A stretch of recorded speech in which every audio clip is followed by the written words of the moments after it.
So I welcome all the federation representatives, all the representatives from the respective directorates, Directorate of EME, Directorate of Army Ordnance Corps, our officers from DMA and ADP, and I request JS Armed Forces ma'am to start with the agenda points that have been raised by the various federations. We'll start with the agenda which has been given in respect of Directorate of EME first. And to address the issues, we have ADG EM, Sir Pavamani ji also. So I think we can have a detailed discussion in respect of points raised by all the federations for EME issues. Thank you. Good afternoon. First of all, let me apologize for the delay that we've had, which has kept people waiting and also eating into people's lunchtime. But this was for a technical issue that we had with the video conferencing. And आप लोगों के agenda points हमको मिल गए हैं और हमने उसको detail में डिस्कस भी कर लिया है. तो हमारी तरफ से प्रपोजल ये रहेगा कि पहले तो आप लोग जरा अपने को इंट्रोड्यूस कर दीजिए बारी बारी से और उसके बाद में फिर जैसा कि डायरेक्टर ने बताया हम पहले ईएमई के इश्यूज लेंगे और फिर उसके बाद बाकी इश्यूज को हम टेकअप करेंगे. अगर आपको इस अप्रोच से अग्रीमेंट है, do you agree with this approach? Okay. Madam,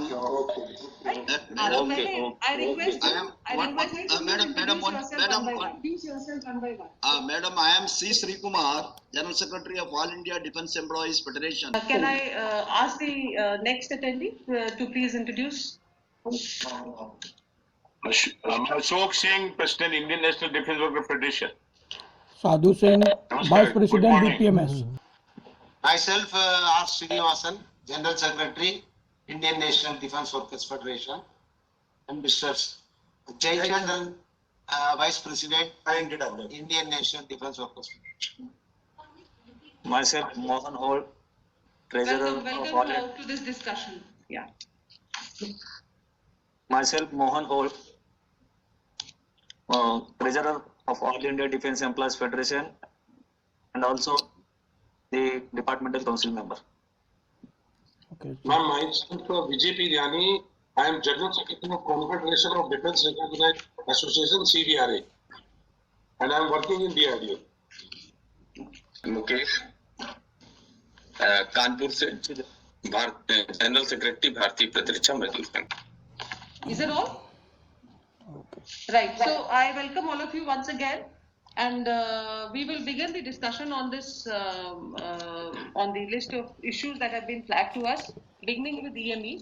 And the first issue that has been flagged is on the introduction of GOCO model in the army-based workshops. As was mentioned earlier, General Pavamani is with us, who will be handling this issue. I request you to kindly address the issue that has been raised on the GOCO model. Good afternoon and जय हिंद. जो आपका demand है उसमें एक तो पहला demand जो कि हमारे को मिला है वो है no GOCO model in army base workshop. तो ये जो डिमांड है ये अनरीजनेबल अनरियलिस्टिक है आज के टाइम और आज के जमाने में और आज का जो सिचुएशन है हमारे बॉर्डर में उसको अगर देखा जाए. क्योंकि अगर एक एग्जाम्पल के तौर पर अगर मैं बताऊं कि अगर एक 505 आर्मी बेस वर्कशॉप को अगर 100 टैंक करने हैं ओवरऑल, अगर टारगेट सिर्फ 30 है और अगर मैं उसको ओवरऑल जो फौज के लिए टैंक चाहिए अभी भी करीब 70 टैंक खड़े हैं जो कि रिपेयर नहीं होंगे, ओवरऑल नहीं होंगे इस साल. तो अगर देखा जाए तो 2 ब्रिगेड के टैंक की जनसंख्या बेस वर्कशॉप में खड़ी है. तो हम उससे जो है जो लड़ाई की हालत है उसमें आज हम टैंकों के अगर आप हिसाब किताब लगाओगे तो we are not ready. This is not the acceptable level of equipment availability because the tanks have not been overhauled. और अगर मैं आज के मॉडल में चलता हूं बिना गोको के तो मेरे को 17 से 20 साल लगेंगे मेरे टारगेट अचीव करने के लिए। ये भी इंडियन आर्मी को मंजूर नहीं है। इसके अलावा मैं आपको शेकेटकर कमेटी का जो रिपोर्ट है उसका मैं एक जो पैराग्राफ पढ़ देता हूं। The committee strongly recommends that the proposal to corporatize army base workshop be done with due diligence. ठीक है? This would release substantial number of combat technicians who would be available to fortify and strengthen forward repair echelons, and a portion of civil, technical and non-technical staff can be optimized. Okay, while OEM can be considered, GOCO must utilize the existing facilities and a periodic beyond economical repair is a must. मतलब कि overall करना जरूरी है tank को अपने fighting state में रखने के लिए। और ये मैं सिर्फ टैंक का एग्जांपल दिया है उदाहरण, लेकिन ये सभी बाकी इक्विपमेंट, गन्स और बाकी टैंक्स और ए व्हीकल जितने हैं हमारे गाड़ियां, इन सब में यही जो यार्डस्टिक है यही लागू है। तो इसीलिए अगर आज का कहना कि गोको नहीं होना चाहिए तो और कोई तरीका नहीं है जिससे कि आप ये चीज अचीव कर पाएं। और इसके लिए जो तरीका जो ड्यू डिलिजेंस जो कहते हैं वो पिछले 4 साल से इसके ऊपर जो आर्मी हेडक्वार्टर, एनजीओ ब्रांच वगैरह में इसके ऊपर discussion, repeated discussion, presentation, EME ordnance, क्योंकि स्पेयर सप्लाई का भी इश्यू है और एचबीएफ जो है वो भी टैंक वगैरह सब देता है जो उसके स्पेयर्स हैं उसके लिए। तो ऑर्डिनेंस फैक्ट्री बोर्ड के साथ भी काफी डिस्कशन हो चुकी हैं और हमारे तरीके से जो डायरेक्टर जनरल मैकेनाइज्ड फोर्सेस हैं उनका कहना यह है कि आपको कोई और मॉडल करना पड़ेगा, नहीं तो जिस मॉडल में हम अभी चल रहे हैं आज बिना गोको के, उससे आप हमारे को बैटल रेडी नहीं कर सकते। अगर आज लड़ाई में हमने 45 टैंक एक रेजिमेंट के उतारने हैं तो एक रेजिमेंट में सिर्फ 30 ही टैंक बचे हैं। तो इसको एड्रेस करने के लिए कोई चारा नहीं है। GOCO is not by choice but by force, because we don't have any other option. तो ये मैं क्लैरिफाई करना चाहता हूं। तो इसीलिए ये आपका जो पॉइंट है कि GOCO should not happen, no model for GOCO for base workshop is untenable। बस यही मेरा कहना है इसके बारे में। बोलिए मैडम, मैं पॉइंट मैं अभी क्लैरिफाई कर देता हूँ। तमाम जो आप लोग इधर अभी रिप्रेजेंटेड हैं, अगर गोको मॉडल का आप जो है जो एम्प्लॉइज फेडरेशन है, ये कहना कि एम्प्लॉइज फेडरेशन और नॉट कंसल्टेड या एम्प्लॉइज फेडरेशन को पता नहीं है कि क्या होने वाला, ये मैं इस बात से बिल्कुल सहमत नहीं हूं। इस कारणवश मैं सहमत नहीं हूं क्योंकि जो ईएमई डायरेक्टरेट और जो उसके साथ जो संगठन हैं, जो वर्कर्स यूनियन है, 3 वर्कर यूनियन 505 के तो मेरे को पक्का पता है क्योंकि मैं उनके साथ भी एक बारी बात कर चुका हूं।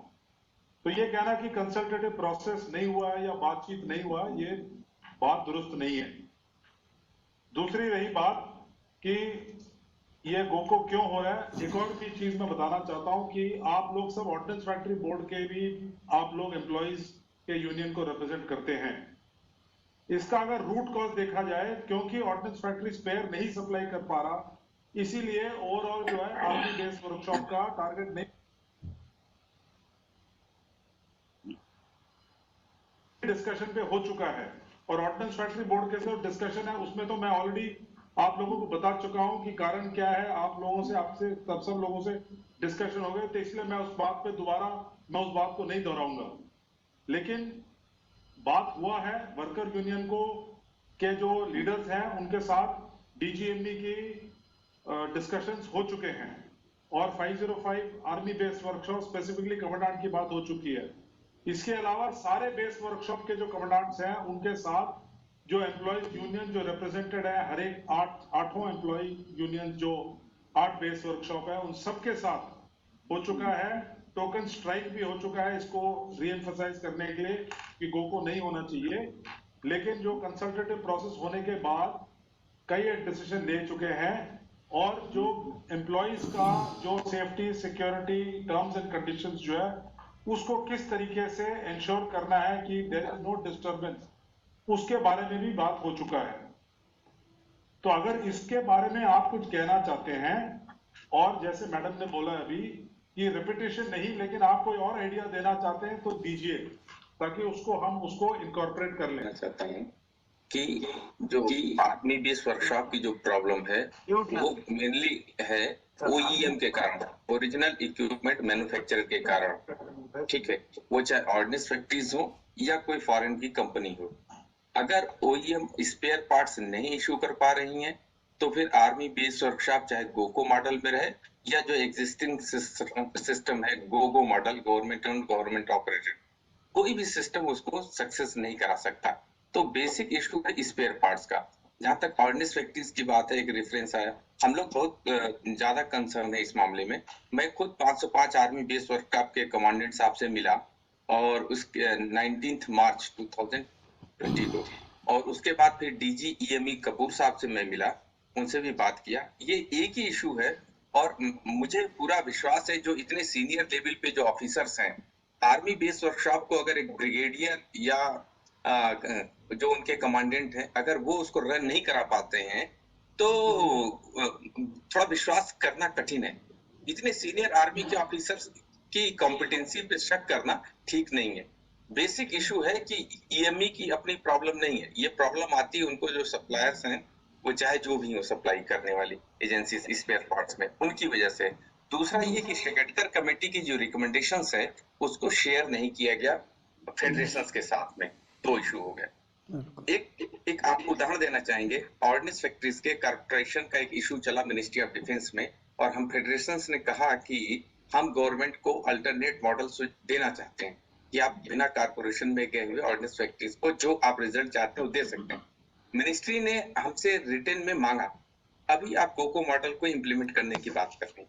गोको मॉडल किस एम को लेकर के, किस उद्देश्य को लेकर के लाया जा रहा है, उस उद्देश्य के लिए कोई हमारे पास कोई अल्टरनेट सजेशन है या नहीं है, आप एक बार हमसे पूछिए, हमसे बातें करिए, हम लिख करके आपको देने को तैयार है कि कैसे इसको ज्यादा इसकी प्रोडक्टिविटी को बढ़ा सकते हैं। इतने कैपेसिटी, मतलब उनकी कैपेसिटी है, नॉलेज है, स्किल्डनेस है, जो वहाँ पे इंडस्ट्रियल एम्प्लॉय हैं और जो परमानेंट ऑफिसर्स हैं जो उसी कोर के लोग हैं उनके पास, इसमें कोई शक नहीं किया जाना चाहिए।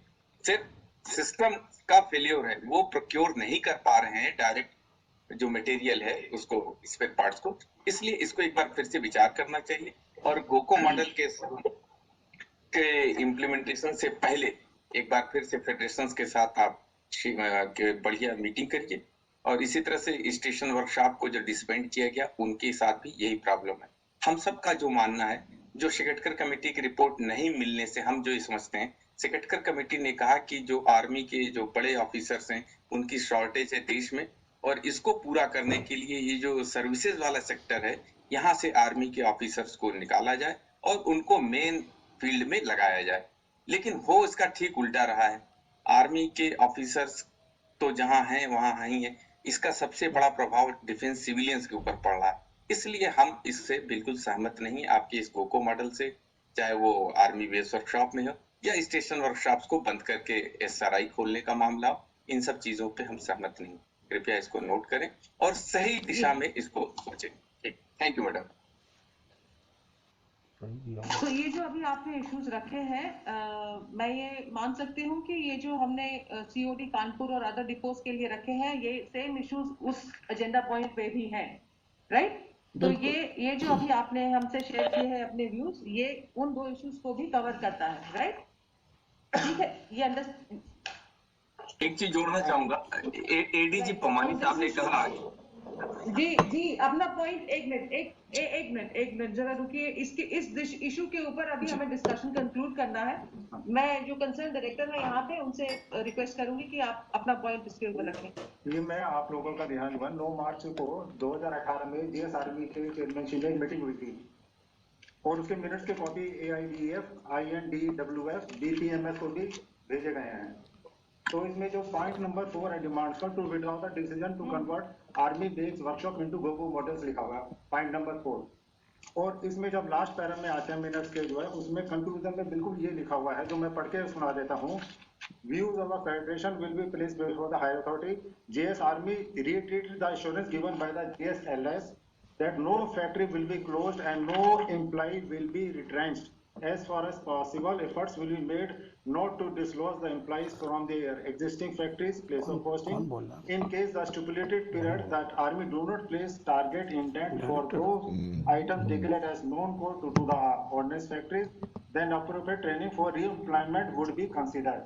तो आप ये कहना मेरे ख्याल से ठीक नहीं है कि आप लोगों से डिस्कशन ये पॉइंट 9 मार्च की मीटिंग में जीएस आर्मी के फेडरेशंस के साथ में जो तीनों का नाम है उनसे डिस्कस हो चुका है मैडम। और मीटिंग के मिनट्स भी आप लोगों को इंडोर्स है। मैडम इस संबंध में नहीं, इसमें मैडम एक चीज मैं कहना चाहूँगा, जो जिस मैडम प्लीज मैडम बस एक मिनट, जो मैडम उस मीटिंग नहीं एक बोल रहा हूँ मैडम, उस मीटिंग में जो निर्णय हुए थे उसमें यह कहा गया था कि किसी को भी रीडिप्लॉयमेंट करते समय उसका नुकसान नहीं होगा, लेकिन जितने भी स्टेशन वर्कशॉप बंद हुए उनके कर्मचारियों को दूसरे डिपार्टमेंट में रीडिप्लॉयमेंट किया गया और उनको जो है जो मास्टर क्राफ्ट्समैन थे 4200 के ग्रेड पे में थे उनको नीचे ले जा करके सबसे निचले स्तर पर 1800 के ग्रेड पे में किया गया।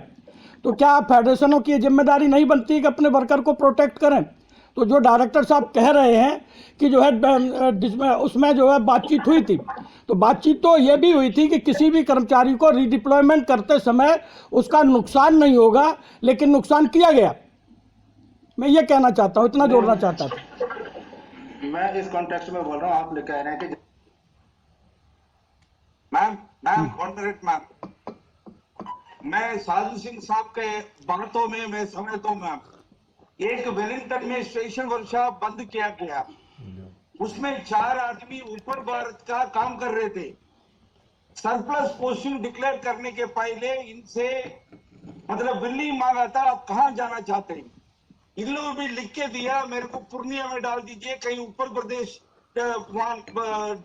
स्टेट में डाल दीजिए मैम, परंतु the individual was accepted, accommodated in the Wellington area itself, lower grade में चला गया, उनका तनख्वाह में नुकसान है, नेटिव प्लेस पहुंच नहीं पाया। फिर मैम इसी स्थिति में हम लोग वर्कर को सपोर्ट करें ना गवर्नमेंट को सपोर्ट करें, हमको जस्टिस मिलना चाहिए। We've taken note of your points, but on the specific issue of grade pay reduction जो आपने अभी raise किया है, that issue I would request the concerned officer who is present here to kindly address that limited issue about reduction in grade pay if it has happened in certain instances that you just pointed out.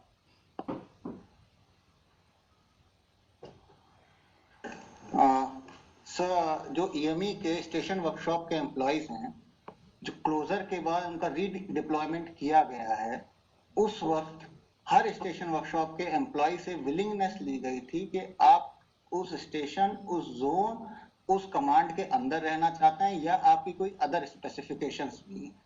तो जो उनकी choices थी उस और जिन्होंने जो उन्होंने willingness दी उसमें उन्होंने साइन भी किया है कि हमको अगर लोअर ग्रेड भी दिया जाए to accommodate our station, we are ready for that.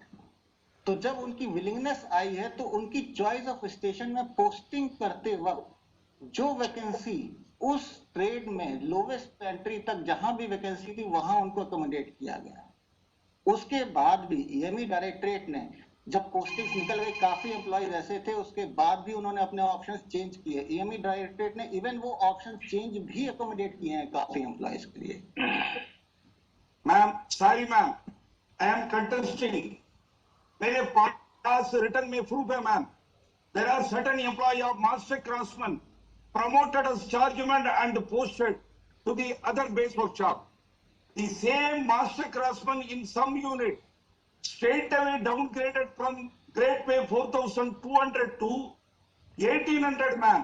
हमारा पास proof है। As the dislocation is concerned, as was promised by the then JS Army, that to the extent possible we'll try and minimize. That is always the effort. However, if in some instances this has not happened, and for whatever specific conditions or reasons, if somebody has been put through distress, those are the issues one can look at separately, provided the details of those cases are available. But please rest assured, the idea is to minimize location. The first preference is always to see that people can be retained in the same station. Obviously, if the decision is to close down an establishment, then of course the establishment does not exist to accommodate, and therefore the next effort is to accommodate them within the station in available vacancies.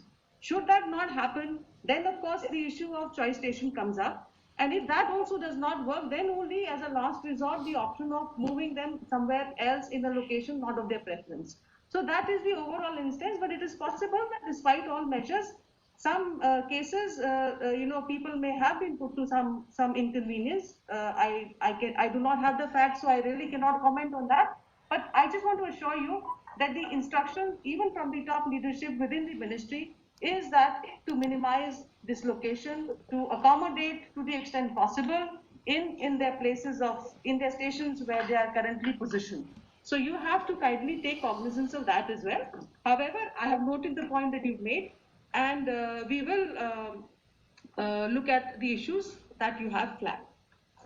Madam इसमें एक चीज जोड़ लीजिए madam जी एक चीज जोड़ लीजिए इसमें जो बेसिक पर्पस था स्टेशन वर्कशॉप को डिसबैंड करने का कि कॉम्बेटेंट्स और सिविलियंस की जो स्ट्रेंथ है उसको कहीं दूसरी जगह पे यूटिलाइज करने का स्टेशन वर्कशॉप के जो सिविलियन एम्प्लॉइज हैं उनको तो इधर उधर शिफ्ट कर दिया गया जो कॉम्बेटेंट्स है जो यूनिफॉर्म पर्सनल हैं उनको स्पेशल रिपेयर इंक्रीमेंट्स के नाम पर एसआरआई बना करके उन्हीं जगहों पे लगा लिया गया जो बेसिक पर्पस था वो डिफीट हो गया सेक्रेटरी कमेटी का कि ये इतने सारे हमको कॉम्पिटेंट्स मिलेंगे और इनको हम ये पीस एरिया से निकाल करके हम कहीं और ले जाके लगाएंगे ये एक इंक्वायरी का सब्जेक्ट है आप इसको देखिए कि ये वास्तव में उससे कोई आपका कोई पर्पस सॉल्व हुआ कि नहीं हुआ इतना मेरा कहना है कि ये हमको ये न लगे कि हमारे साथ कोई धोखा हो रहा है कि सिविलियंस को हटा दिया गया और कॉम्बेटेंट्स को किसी दूसरे नाम से उन्हीं स्टेशन पे रोक लिया गया है ये जनरल साहब ज्यादा अच्छे ढंग से समझ सकते हैं कि हमारी चिंताएं कहाँ पे बोल रहे चिंता न करो मैं इसके बारे में आपको क्लियरली बता दूं क्योंकि मैं ये हैंडल कर रहा हूँ और ये मैं हैंडल कर रहा था पहले और इसका जो इम्प्लीमेंटेशन है वो भी मैंने ही किया कॉम्बेटेंट के बारे में जो प्लान था कॉम्बैट का रिलीव करके उनको आगे भेजना उसमें जो एसआरआई बना है एसआरआई में कॉम्प्लीमेंट सिर्फ 2% है ऑफ ओवरऑल दो मुद्दे थे इसका एक था to relieve combat man power for forward echelon वो हो चुका पूरा आज हमारे फॉरवर्ड एचलॉन में अगर 70% मैन पावर था वो 82% पे आज ये 12% कहां से आया ये 12% जो स्टेशन वर्कशॉप क्लोजर है उसका जो सेविंग्स टू मैन पावर जो उसमें हुआ वही रीडिप्लॉय होके फॉरवर्ड एचलॉन में गया तो आपका ये कहना कि एसआरआई में हमने जो काम किया वो गलत तरीके से किया और इंक्वायरी का विषय मेरे ख्याल से आपको ये आपके दिमाग से निकाल देना चाहिए दूसरी बात रही इसका फॉलोआउट इसका जो फाइनेंशियल फॉलोआउट है पूरा वर्कर जो सिविलियन एम्प्लॉय है और कॉम्पिटेंट मैन पावर दोनों का अगर हम ब्यौरा लें तो सिर्फ सिविलियन एम्प्लॉय का जो पे एंड अलाउंसेस है और इंफ्रास्ट्रक्चर एस्टैब्लिशमेंट का है इसका जो मैंने प्रेजेंटेशन गवर्नमेंट ऑफ इंडिया को दिया उसमें एक साल में बिना रीडिप्लॉयमेंट के जो अभी डिप्लॉयमेंट है उसके साथ सेविंग्स टू दी एक्सचेकर और जो गवर्नमेंट को एडिशनल पैसा जो ईएमई को रेवेन्यू बजट में मिला है 325 करोड़ साल का है अगर ये रीडिप्लॉयमेंट सिविलियंस का फुल्ली हो जाता है तो ये अमाउंट 425 करोड़ का हो जाएगा इंस्टेड ऑफ 325 करोड़ सेविंग्स जो है वो बढ़ जाएगा अभी क्योंकि लोगों को तनख्वाह मिल रही है बिना काम के बैठे हुए हैं फिर भी गवर्नमेंट हैज इंश्योर्ड कि पे एंड अलाउंसेस में और जो बाकी है चिल्ड्रन एजुकेशन हो चाहे हेल्थ केयर हो चाहे बाकी सपोर्ट हो उस किसी चीज में कोई कमी नहीं है किसी को कोई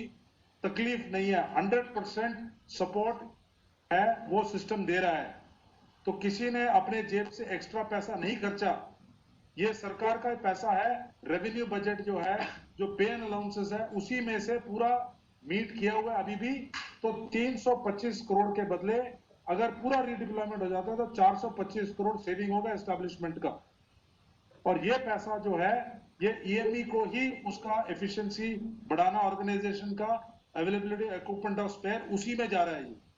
तो ये जो रीडिप्लॉयमेंट और जो रीअसेसमेंट हो रहा है फाइनेंस का, उसके बारे में भी अगर आप सोचें तो भी ये हमारा मुद्दा नहीं था, लेकिन जब हमने एनालिसिस किया ये बात भी उभर के आई है, जो कि हमने कभी सोचा नहीं था।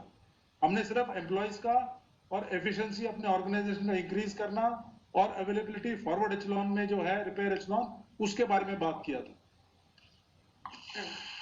चलिए, can we move on now to the next? अब नेक्स्ट इशू पे हम कंटिन्यू करते हैं, जो है filling up of vacant civilian. ये दोनों तरफ से ईएमई साइड का भी डिमांड है, एओसी एम्प्लॉयज के भी डिमांड में ये फीचर करता है। इस विषय पे मैं रिक्वेस्ट करूंगी, ऑर्डिनेंस डायरेक्टरेट से हमारे यहाँ पे अधिकारी हैं और ईएमई डायरेक्टरेट से भी अधिकारी हैं, जो इस विषय पे आपको विस्तार में बताएंगे क्या चल रहा है। एक्चुअली ऑर्डिनेंस डायरेक्टरेट के नियर आवाज कट जा रही बार-बार। सॉरी, एक्चुअली ऑर्डिनेंस डायरेक्टरेट के नियर 5000 वैकेंसीज थे हमारे पास, और उनमें से 3085 वैकेंसीज की एनएससी इशू हो चुकी है, जिसका रिक्रूटमेंट प्रोसेस स्टार्ट हो चुकी है। अभी सेंट्रलाइज्ड रिक्रूटमेंट होगा इसमें, और रिमेनिंग जो 2000 वैकेंसीज है उसके ऊपर एनएससी अंडर प्रोसेस है। ये एक्सटेंशन ऑफ एनएससी का इशू है, so near about 1 to 2 months इसका भी हमें मिल जाएगा, जो भी एनएससी वैलिडिटी पीरियड्स, फिर इनका भी रिक्रूटमेंट प्रोसेस स्टार्ट हो जाएगा। सेम ईएमई की तरफ से भी ईएमई को 1353 वैकेंसीज का एनएससी मिल चुका है। उनका रिक्रूटमेंट प्रोसेस अभी कैटेगराइजेशन यूनिट वाइज अभी चल रहा है, और उसके बाद ये वैकेंसीज रिलीज कर दी जाएंगी एनवायरनमेंट को रिक्रूटमेंट के लिए। और जो रिक्रूटमेंट 2017 में रिक्रूटमेंट के वक्त बीच में फंस गया था, एनएससीज रिलीज हो गई थी लेकिन रिक्रूटमेंट नहीं हो पाया था, उनके लिए भी हमारा एक्सटेंशन का केस ऑलरेडी चल रहा है, और उनको भी हम एक्सटेंशन ले करके वो भी वापस हम रिलीज करने वाले हैं एनवायरनमेंट में for recruitment. Thank you. I think the point that you made, ये वैलिड रिक्वायरमेंट है of filling up of the vacancy, जैसा लेकिन बताया गया एनएससी इशू के ऊपर ये मैटर हेल्ड अप था। अब आफ्टर एनएससी इस पे प्रोग्रेस एक्सपेक्टेड है, and I am sure the concern directorates will do the needful action. Similarly, again for the holding of the DPCs, the position has been explained, and yes, it is also our effort that people should get recruited in time, that people should get their due promotions in time, and that should be and is always the effort.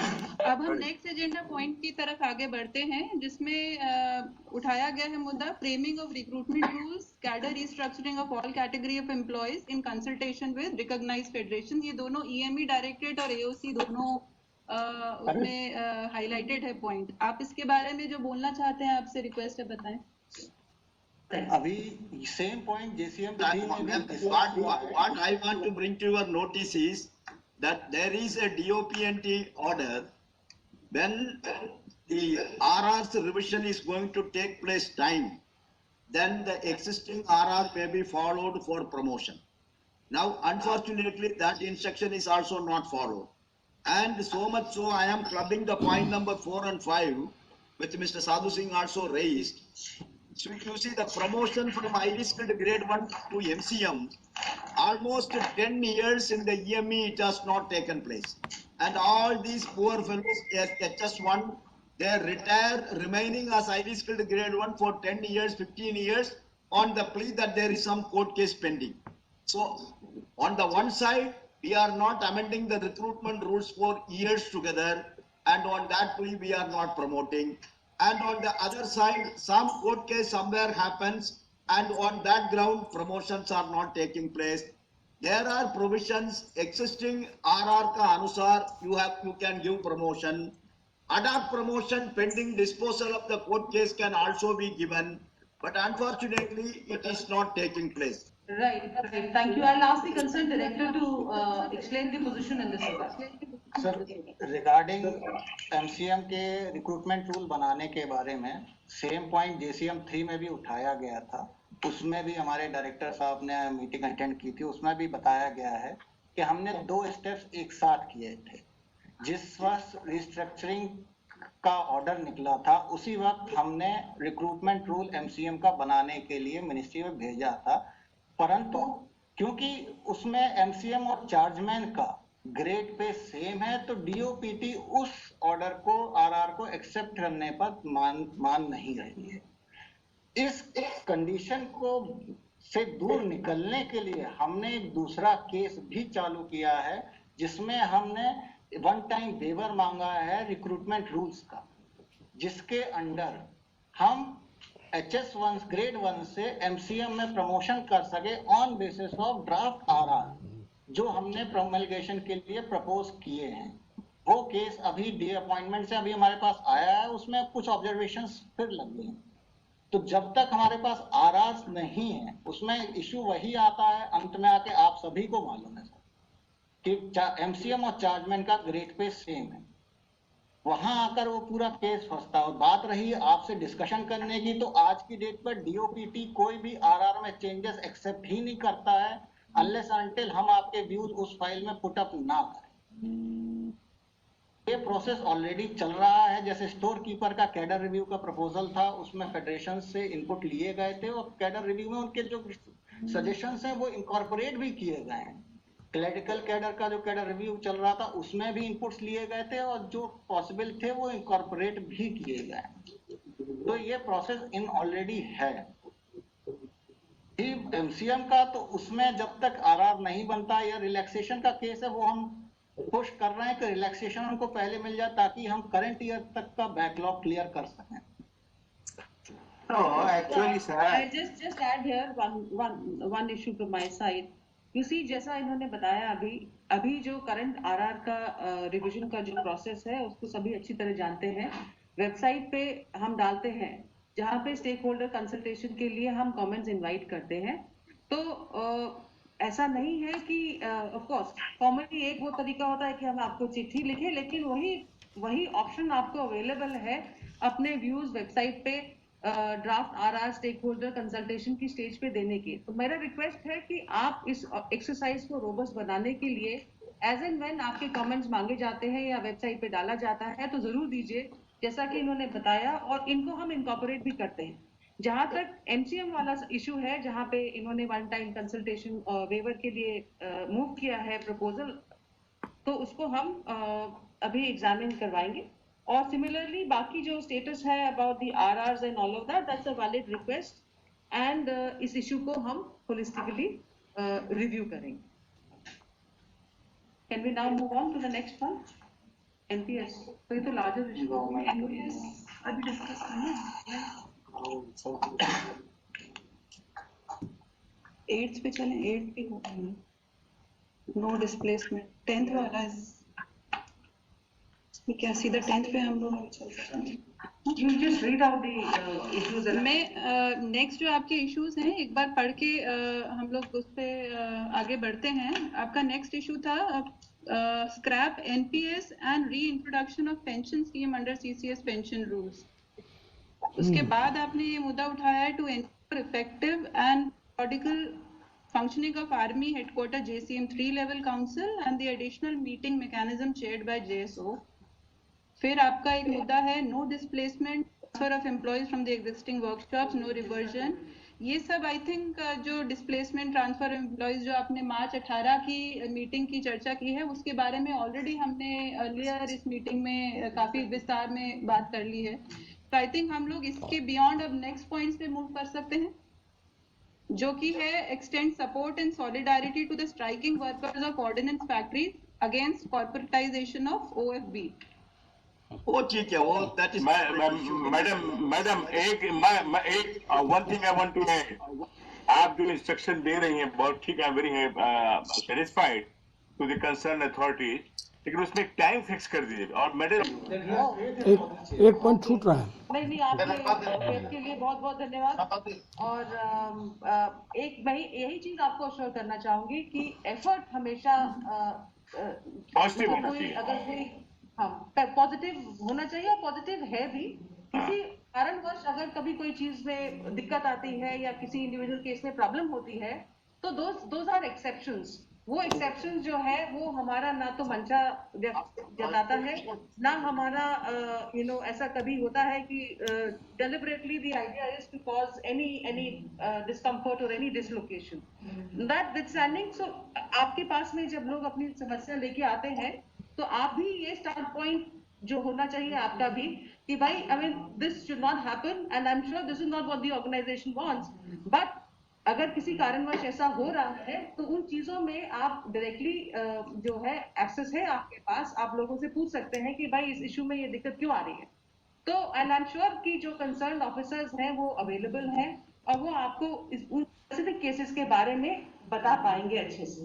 That said, I must thank you all also कि आपने बड़ा patiently और बड़े तरीके से अपनी बात। अच्छा मैडम एक मिनट मैडम, भारतीय प्रत्यक्षा मजदूर संघ की ओर से भी एक एजेंडा पॉइंट थे जो इस मीटिंग में सम्मिलित नहीं किए जा सकते। तो जैसा अभी श्री कुमार जी ने निवेदन किया है कि जो AIDF का जो एजेंडा पॉइंट है उसके ऊपर जो हमारे मिनट्स होंगे उसमें उनको ले लिया जाए। तो मेरा निवेदन है कि BPMS के पॉइंट्स पर भी जो है आपका जो है मैं ध्यान आकर्षित कराना चाहता हूँ, उनको भी सम्मिलित किया जाए। अच्छा, आपके एजेंडा पॉइंट्स हमारे पास अलग से कोई अवेलेबल नहीं है, तो अगर आप भेजना चाहें वो इश्यूज जो हम उसको रिकॉर्ड कर लेंगे कि आपके इश्यूज जो है एडिशनल जो आप फ्लैग करना चाहते हैं उसके ऊपर हम रिस्पॉन्सेज BPMS का ईमेल में भेजा हुआ है सरोजनी मैडम को ईमेल से। अभी रिसेंटली आया होगा ये शायद आजकल में ही आया होगा। हमने जो इनिशियली डिस्कशन करी थी वो हमने जो आपके ओरिजिनल पॉइंट्स पे उन्हीं को अभी डिस्कस किया है। अगर आजकल में आपने जो नए पॉइंट दिए हैं उस पे हम लोग आपको पैरावाइज उस पे रिस्पॉन्स दे देंगे जैसे अभी चर्चा हुई। थैंक यू धन्यवाद madam. Now I think you've heard everyone and thank you for your cooperation. What I suggest is that आपके जो additional points हैं जो हम आज discuss नहीं कर रहे हैं उसके ऊपर detailed feedback as also on the status of the RRs and the cadre review that we've taken on note. On the specific issue of MCN, we will have the issue examined and individual cases where there have been some issues, you are free to share with us to see what has gone wrong in those individual cases that may be available with you. And once assured, I would like to assure all of you here that the effort is always to minimize. You see, there are certain decisions that need to be taken in organizational interest, but while we are doing that, the effort, the concern, the welfare and the benefit of the employees is always at heart. And if at all some odd cases there are some problems, we are always there to discuss those issues and to resolve those issues jointly. Thank you very much. Thank you Can they hear us? Can they hear us? Thank you madam, बहुत बहुत धन्यवाद। Thank you, ma'am. Thank you. Thank you And for the Thank you, nice ma'am. spirit in which we had this discussion. Thank you so much. Thank you. Right, ma'am.